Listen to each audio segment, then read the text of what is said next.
क्या आपने कभी सोचा कि हमेशा ऐसा क्यों होता है? हमेशा ऐसा क्यों होता है कि एक ईसाई नन जब अपना सारा जिस्म ढांकती है तो उसे बड़ी इज्जत दी जाती है कि उसने अपने आप को ईश्वर के हवाले कर दिया, पर जब कोई मुसलमान औरत ऐसा करती है तो लोग कहते हैं कि वो जुल्म का शिकार है। हमेशा ऐसा क्यों होता है कि एक यहूदी या सिख दाढ़ी रखता है तो वो अपने धर्म का पालन कर रहा है, पर जब कोई मुसलमान दाढ़ी रखता है तो वो कट्टरपंथी कहलाता है।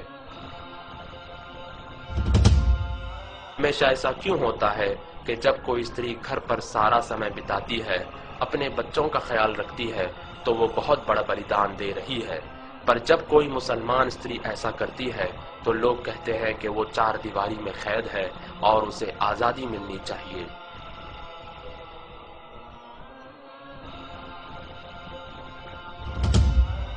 हमेशा ऐसा क्यों होता है कि जब कोई शिक्षक अपने सब्जेक्ट में आगे रहता है तो वो कामयाब शिक्षक कहलाता है, पर जब कोई मुसलमान लड़का इस्लामी शिक्षा में आगे रहता है तो उसका भविष्य बेकार समझा जाता है।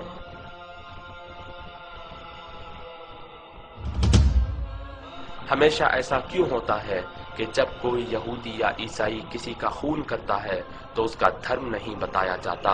पर जब कोई मुसलमान किसी जुर्म में पकड़ा जाता है तो इस्लाम को बदनाम किया जाता है। हमेशा ऐसा क्यों होता है कि कोई भी लड़की किसी भी तरह के कपड़े पहनकर कॉलेज जा सकती है, पर जब मुसलमान लड़की हिजाब पहनकर कॉलेज जाती है तो उसे गेट पर ही रोक दिया जाता है।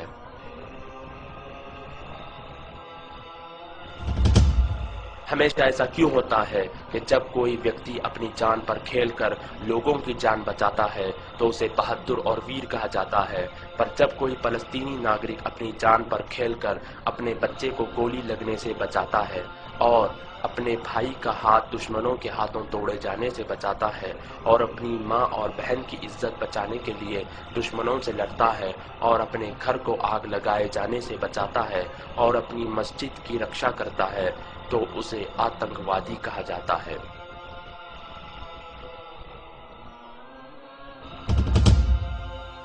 हमेशा ऐसा क्यों होता है कि हम किसी भी प्रकार की समस्या के लिए कोई भी समाधान ले लेते हैं, पर जब उसका उत्तर हमें इस्लाम में मिलता है तो हम इनकार कर देते हैं। हमेशा ऐसा क्यों होता है कि जब कोई ड्राइवर बेहुदा अंदाज से कार चलाता है तो कोई कार को दोषी नहीं ठहराता, मगर जब कोई मुसलमान गलती करता है तो इस्लाम को दोषी ठहराया जाता है।